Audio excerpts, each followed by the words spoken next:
आज की कहानी पे मुझे लगता है आने वाले वक्त में अगर कोई फिल्म बने या OTT पे कोई सीरीज़ बन जाए तो फिर हैरान होने की ज़रूरत नहीं है, क्योंकि इस कहानी में बहुत कुछ है।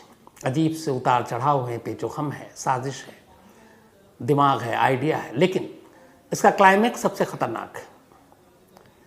कहानी शुरू होती है मैसूर के पास एक जगह है जिसका नाम है मांड्या। 8 जून, यही अभी 2 महीने पहले की बात है, इत्तेफाक से आज 8 अगस्त है तो ठीक 2 महीने पहले 8 जून को मांड्या इलाके में एक तालाब के किनारे एक लाश मिलती है। कोई राहगीर गुजर रहा था, उस लाश पे नज़र पड़ती है, वो चीख पड़ता है क्योंकि लाश की हालत ऐसी थी। लाश आधी थी, कमर का निचला हिस्सा था, दोनों पैर थे, लेकिन ऊपरी हिस्सा नहीं दिखाई दिया उसे। वो बदआवाज़ भागता है और जाकर किसी के ज़रिए पुलिस को कॉल करता है। पुलिस की टीम वहाँ पहुँचती है, पुलिस आती है, पुलिस उस लाश को अपने कब्जे में लेती है, आसपास में ढूंढती है कि शायद लाश का बाकी हिस्सा मिल जाए, पर मिलता नहीं है। इसी दौरान में कुछ घंटे बीतते हैं और जिस नदी के किनारे से ये आधी अधूरी लाश मिली, वहाँ से करीब 25 किलोमीटर दूर इसी मांड्या इलाके में, मैसूर के इस पूरे एरिया में 25 किलोमीटर दूर एक और तालाब के किनारे एक और लाश मिलती है। पुलिस को खबर मिलती है, पुलिस को लगता है कि शायद इस अधूरी लाश का बाकी हिस्सा उस जगह बरामद हुआ है। अब वो थाना किसी और जुरिस्डिक्शन में पड़ता था, यहाँ से पुलिस वहाँ जाती है उस लाश के बारे में जानकारी हासिल करने, लेकिन वहाँ जाती है तो पुलिस और हैरान हो जाती है, क्योंकि वहाँ से भी लाश अधूरी मिली थी और सेम उसी हालत में जैसे पहली लाश मिली थी, यानी कमर के निचले हिस्से तो सारे मिले थे, ऊपरी हिस्सा गायब था, यानी कि सर गायब है दोनों लाशों के। अब उन दोनों लाशों को देखकर आधी अधूरी ये तो तय है कि ये 2 अलग अलग लाशें हैं और दोनों महिलाओं की लाशें हैं, क्योंकि उस लाश की बनावट और बाकी चीज़ों से ये साफ हो गया था। अब 25 किलोमीटर के दायरे में कर्नाटक के इस मैसूर के पास मांड्या इलाके में 2 लाशें, 2 महिलाओं की, और दोनों आधी, और ऊपरी सर और वो गायब जिससे मरने वाली की शिनाख्त हो। पुलिस अजीब उलझन में। फिर पुलिस को ये लगा कि ये दोनों लाशों का ताल्लुक, कनेक्शन किसी एक ही कातिल से है, क्योंकि जिस तरीके से लाश को फेंका गया, जिस तरीके से काटा गया, वो लगभग एक ही कातिल की तरफ इशारा कर रहा था। अब पुलिस के सामने चैलेंज, चुनौती ये थी कि सबसे पहले तो इस मरने वाली दोनों महिलाओं के बारे में शिनाख्त करें। अब बिना शक्ल, बिना सूरत के कैसे वो करे? पुलिस अपनी तफ्तीश में जुट गई। सबसे पहले पुलिस ने ये कहा कि चलो आसपास के इलाके में, ये पूरे राज्य में, कर्नाटक में, पड़ोसी राज्य में भी ऐसी कितनी महिलाएं हैं जो गायब हैं, गुम हैं और नहीं मिली हैं। फिर पुलिस ने करीब 10,000 पोस्टर और पंफलेट छपवाए और उन्होंने पूरे उस इलाके में और आसपास के दूसरे ज़िलों में भी उनको चिपकवा दिया कि ऐसे 2 लाशें मिली जिनका चेहरा गायब है, अगर कोई महिला गायब है। और उस लाश के बाद जो भी उसको डॉक्टरों ने देखा, फॉरेंसिक टीम ने, तो अंदाज़ा लगाया कि मरने वाली की उम्र शायद 25 से 35 साल के दरमियान है। तो 25 से 35 साल की महिलाएं अगर कोई गायब हैं हाल के वक्त में, तो वो आगे आए, बताएं। अब पुलिस ने आसपास के तमाम इलाकों में भी छानबीन शुरू की और फिर पूरे स्टेट में, कर्नाटक में पूरे, ऐसे लोगों की लिस्ट मंगाई इस पुलिस स्टेशन के में जो गायब हों, उनके बारे में पता चल सके। अलग अलग, खासतौर पर इन 2 लाशों के केस को सुलझाने के लिए उस वक्त वहाँ पे जो IGP थे, उन्होंने 9 टीमें बनाई और इन 9 टीमों में करीब 45 अफसर और पुलिस वाले शामिल किए गए, मतलब 45। तो 45 पुलिस वाले, 9 अलग अलग टीम, उनका सिर्फ एक काम, इन 2 लाशों की पहेली को सुलझाओ। आखिर ये लाश किसकी है, मरने वाली कौन है, कातिल कौन है, कत्ल की वजह क्या है। अब ये 9 टीमें पूरे राज्य में अलग अलग ज़िलों में फैल गई और छोटी छोटी जानकारियाँ इकट्ठा करना शुरू करती। सबसे पहला काम ये था कि 25 से 35 साल की मिसिंग, गुमशुदा महिलाओं की, लड़कियों की जानकारी हासिल की जाए। अब इन्होंने अलग अलग जगहों से जो जानकारी हासिल की, तो कर्नाटक भर से जो इस इलाके और बाकी चीज़ों को देखकर जो मैच किया, तो पता चला कि करीब 1116 महिलाएं जिनकी उम्र 25 से 35 साल के दरमियान है, वो गायब हैं और महीनों हो गए। अब 1116 महिलाएं जो गायब हैं, उनमें से 2 महिलाओं के बारे में पता करना है कि शायद वो 2 वही हों जिनकी ये लाशें मिली हैं आधी अधूरी। अब पुलिस की टीम 1116 महिलाओं के बारे में पूरी जानकारी हासिल करने की कोशिश करती है। वक्त लगता है, जहाँ जहाँ पे ये गायब थीं उनके घर में पुलिस की टीम जाती है, उनका हुलिया, उनके बारे में, लेकिन बहुत सारे धीरे धीरे करके मैच नहीं करता, क्योंकि कुछ का ये हुआ कि अभी गायब हुई हैं जब लाश बरामद हुई उसके बाद, कुछ का है कि कई महीने से गायब हैं, लेकिन लाश की हालत को देखकर ऐसा लगा नहीं कि लाश बहुत पुरानी है। तो ऐसे करते करते करते करते 1116 से धीरे धीरे गिनती नीचे आती गई और उसके बाद आखिरकार अब कुछ दर्जन महिलाएं बची। वक्त लग रहा था, 8 जून को लाश बरामद हुई थी, पूरा जुलाई लगभग निकल गया। जुलाई के महीने आते आते आखिरकार एक पुलिस अफसर एक गांव में पहुंचता है, ये बेंगलोर के करीब था। वहां जाकर पता चलता है कि एक महिला इस घर से भी गायब है। उसकी गुमशुदगी की जो तारीख थी वो वही जून के महीने में पहले हफ्ते में, तो पहला मैच किया। अब उन्होंने वहाँ से कुछ तस्वीरें ली उस महिला की उस घर से, तो पता चला कि जो लाश मिली थी आधी अधूरी, उनमें कुछ कपड़े भी थे नीचे पहने हुए। तो उस महिला के घर से जो तस्वीर मिली उसमें जो कपड़े मिले, तस्वीर में जो वो पहने हुई थी, और लाश के साथ जो बरामद कपड़े थे जिसको सहेज कर रखा गया था रिकॉर्ड में पुलिस ने, वो कपड़े मैच कर रहे थे। पुलिस को लगा कि ये शायद वही महिला हो सकती है। अब जब ये लगा तो इसके बाद पुलिस ने उसके घर वालों से उस महिला के मोबाइल लिए, मोबाइल नंबर मिला, फिर उसके डिटेल खंगाले। जब डिटेल खंगालना शुरू किया तो पहली कामयाबी ये मिली कि उस महिला के कॉल डिटेल के ज़रिए पता चला कि इस महिला का लास्ट में लोकेशन इसी मांड्या इलाके में भी था। अब मांड्या से ही लाश बरामद हुई थी और मांड्या में उसी वक्त उसी तारीख में उसका लोकेशन। पुलिस को लगा कि ये वही महिला हो सकती है। अब लाश के कपड़े जब बरामद घर वालों को दिखाए तो उन्होंने भी पहचान लिया एक की कि हाँ ये हमारे घर की है। अब वो एक महिला थी, तो खैर अब उस महिला के ज़रिए उसका मोबाइल मिला। अब जब ये लगभग यकीन हो गया कि इस महिला की शिनाख्त हो चुकी है, ये उसी जगह से कुछ दूरी पर एक जगह पर रहती थी, पुलिस ने उसके मोबाइल के बाकी डिटेल खंगालने शुरू किए। उसमें बहुत सारे नंबर मिले। पुलिस ने अलग अलग नंबरों पे कॉल किया, उनको सामने वाले को चेक किया। करते करते 3-4 लास्ट में ऐसे नंबर मिले जो पुलिस की नज़र में सस्पेक्ट थे, संदिग्ध थे। और इन्हीं में से एक नंबर था एक शख्स का जिसका नाम था टी सिद्धलिंगप्पा। ये बेंगलुरु का रहने वाला और वहीं ये काम करता था एक फैक्ट्री में जो बेंगलुरु में थी। अब उस महिला के मोबाइल से जो बाकी नंबर थे उन सब के ऊपर पुलिस ने अपनी नज़र रखनी शुरू की और सिद्धलिंगप्पा के ऊपर जब नंबर मिला और उसको फ़ोन किया गया तो फिर पुलिस को सिद्धलिंगप्पा पे कुछ शक हुआ, क्योंकि कत्ल वाले दिन यानी 8 जून और उस महिला के जो कॉल का उस वक्त का और जो लोकेशन दिखा रहा था इसी जगह पे मांड्या में, सिद्धलिंगप्पा का भी वहीं दिखा रहा था उसी वक्त उसी तारीख में। पुलिस को लगा कि यही हो सकता है। इसके बाद सिद्धलिंगप्पा को पुलिस ने उठा लिया। उसे उठाने के बाद उसे अपने साथ ले गई और ये यहाँ पे एक फैब्रिकेशन डिपार्टमेंट की जो मैन्युफैक्चरिंग थी उसमें काम करता था सिद्धलिंगप्पा। तो पुलिस उसे उठा कर लाती है। अब उसके बाद उससे सख्ती से पूछताछ करती है। पहले तो वो मना करता है, लेकिन फिर पुलिस उसे सारे सबूत दिखाती है, फ़ोन के डिटेल और ये। तब सिद्धलिंगप्पा अपनी ज़ुबान खोलता है और इसके बाद वो कहानी सुनाता है। एक ऐसी कहानी जिस पे मैंने शुरू में भी कहा कि शायद फिल्म भी बन सकती है, OTT सीरीज़ पे भी इस पे कुछ बन सकता है।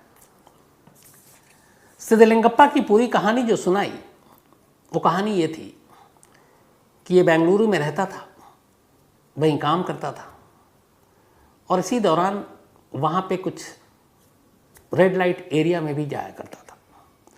वहीं जाने के दौरान एक दिन इसकी मुलाकात एक लड़की से हुई। उस लड़की का नाम था चंद्रलेखा। धीरे धीरे चंद्रलेखा से इसकी दोस्ती हुई और चंद्रलेखा से इसको प्यार हो गया। ऐसी रेड लाइट एरिया में इश्क मोहब्बत की बहुत सारी कहानियां हैं, बहुत सारे उससे जुड़े हुए जुर्म हैं जो मैंने कई बार आपको सुनाए भी हैं। तो अब सिद्धलिंगप्पा को रेड लाइट एरिया में एक सेक्स वर्कर चंद्रलेखा से प्यार हो जाता है।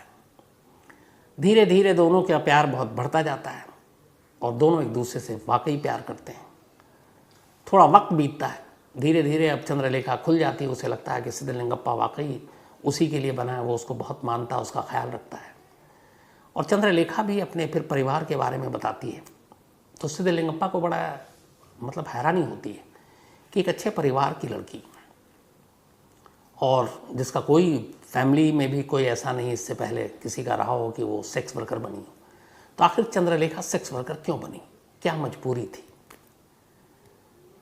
चूंकि दोनों एक दूसरे से प्यार करते थे, एक दूसरे पे भरोसा करते थे, आखिरकार चंद्रलेखा को जब यकीन हो गया सिद्धलिंगप्पा पर, तब उसने अपनी कहानी सुनाई।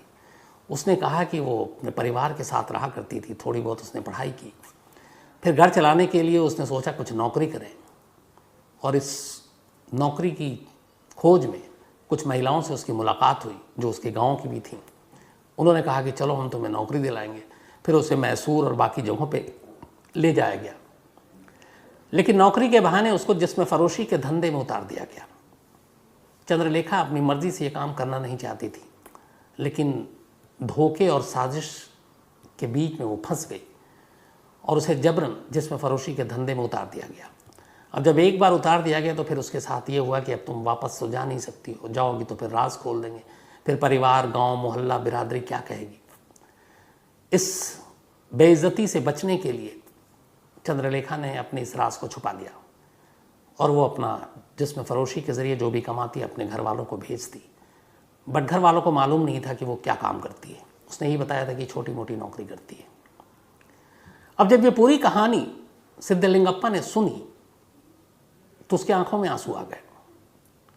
उसे लगा कि जिस लड़की से वो प्यार करता है, पहले उसके बारे में शायद पता नहीं उसके कुछ गलत राय भी हो सकती थी, लेकिन उसकी कहानी सुनकर लगा कि सच में ये वैसी ही लड़की है जैसी उसकी ज़रूरत थी, जिससे वो प्यार करता था।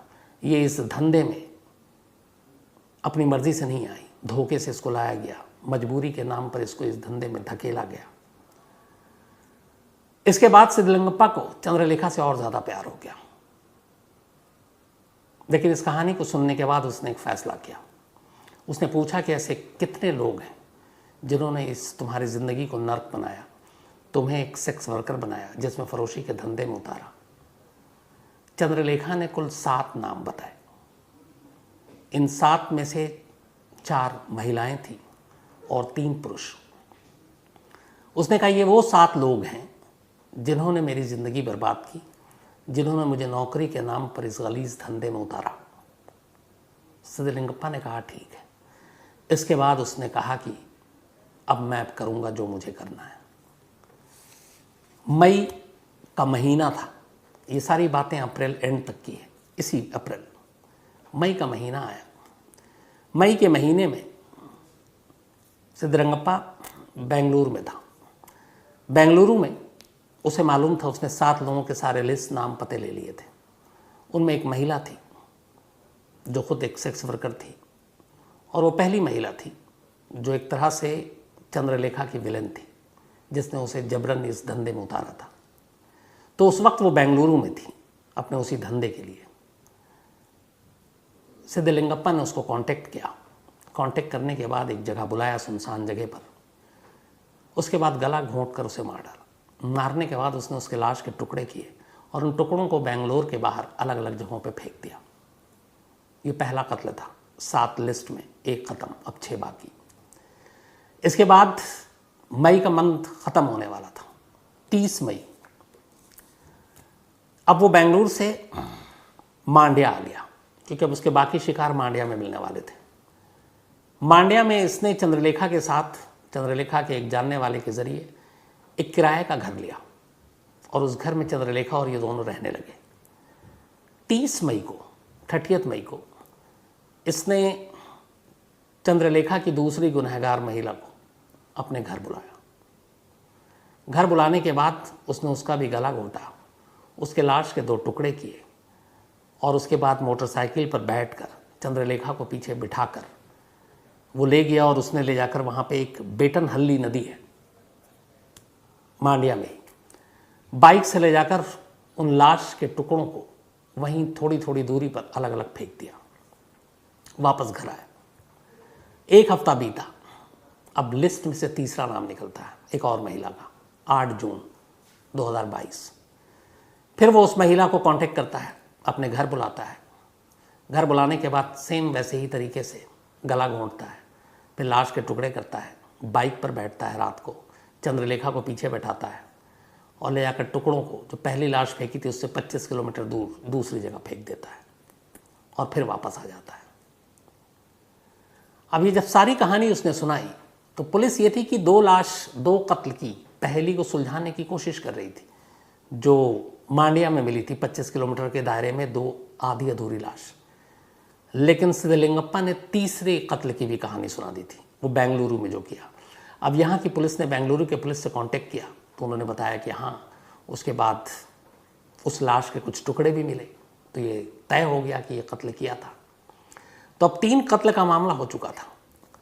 पुलिस ने इसी महीने अगस्त में ही गिरफ्तार किया फर्स्ट वीक में सिद्धलिंगप्पा को बेंगलुरु से, उसके घर से। जब इसको गिरफ्तार किया गया, पुलिस ने जब इससे पूछताछ की तो उसने बताया कि तुमने जो कत्ल करनी थी उसमें 7 लोगों की लिस्ट थी। उसने कहा नहीं, मुझे 8 कत्ल करने थे। अब पुलिस भी चौंक उठी, क्यों? और ये देखिए इंसिडेंट, मतलब इंसिडेंट क्या कहें कि इत्तेफाक, कि जिस दिन इसी महीने पहले हफ्ते में पुलिस ने सिद्धलिंगप्पा को उसके घर से गिरफ्तार किया गया, उस दिन या उसके नेक्स्ट डे चौथा कत्ल होना था और सिद्धलिंगप्पा को ये चौथा कत्ल करना था। लेकिन लिस्ट थी 7 की। चंद्रलेखा ने जो अपने गुनहगारों के नाम बताए थे वो 7 थे जिन्होंने उसको जिस्म फरोशी के धंधे में उतारा, लेकिन 8वां नाम खुद सिद्धलिंगप्पा ने जोड़ दिया था। और जानते हैं 8वां नाम किसका था? खुद चंद्रलेखा का। उसकी वजह क्या थी? 3 कत्ल करने के बाद वक्त बीता, पुलिस सिद्धलिंगप्पा तक पहुंच नहीं पाई। पहला कत्ल करने के बाद वो डरा हुआ था, लेकिन एक तरफ डर था कि पकड़े जाएंगे, दूसरी तरफ इश्क का बुखार था कि ये सब अपनी प्रेमिका, अपनी माशूका के लिए कर रहे हैं, जिसकी ज़िंदगी बर्बाद की, उन्हें जीने का कोई हक नहीं है उन लोगों को। दूसरे कत्ल के बाद उसका थोड़ा हौसला और खुला कि पहले कत्ल का अभी तक राज नहीं खुला है। फिर तीसरे कत्ल के बाद उसे लगा कि शायद वो पकड़ा नहीं जाएगा जिस होशियारी से वो कत्ल कर रहा है। 4 कत्ल लिस्ट के हिसाब से उसे और करने थे, 7 पूरी हो जाती, लेकिन 8वां उसने ऐन वक्त पे जोड़ा। तीसरे कत्ल के बाद उसे लगा कि अब वो एक परफेक्ट सीरियल किलर है, पुलिस उस तक नहीं पहुंच पाएगी और पुलिस उसे पकड़ नहीं पाएगी। उसने ऐसे कई सीरियल किलिंग की कहानी सुनी थी, लेकिन अचानक उसे याद आया कि उसके साथ एक चंद्रलेखा, उसकी अपनी माशूक भी है, प्रेमिका।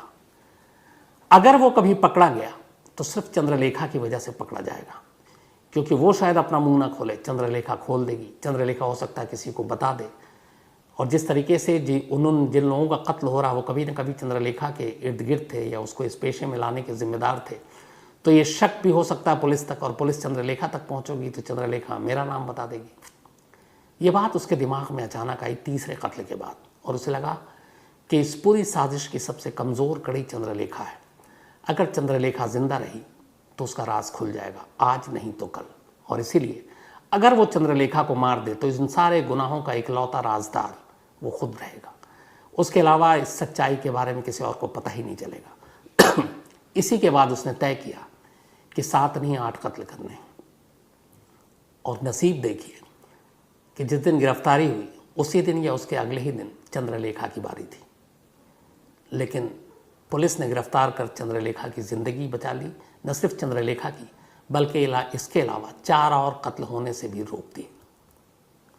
फिलहाल सिद्धलिंगप्पा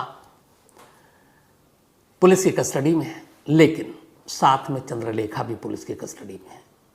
बेशक सिद्धलिंगप्पा से उसकी जान बच गई, लेकिन कानून से वो नहीं बच पाई। उसकी वजह यह है कि जो 2-3 कत्ल हुए, उन 3 कत्ल में चंद्रलेखा की रजामंदी भी थी और इस कत्ल में वो शामिल भी थी। कत्ल के बाद लाश को छुपाने की साजिश में भी वो शामिल थी, इसीलिए उसके ऊपर भी ये सारे जो धाराएं हैं वो लगाई गई।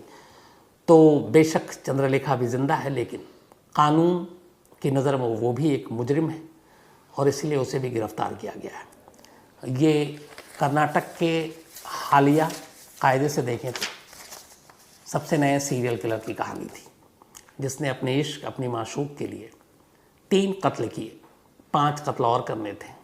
लेकिन जिनके लिए सबसे अफसोस की बात यह है कि जिस इश्क और जिस प्यार के लिए वो ये सारे कत्ल कर रहा था, जब अपनी बारी आई कि वो पकड़ा जाएगा, तब उसने खुद ही तय कर लिया कि वो उस प्यार की भी बलि चढ़ा देगा और उसको भी मार डालेगा, लेकिन वो बच गई।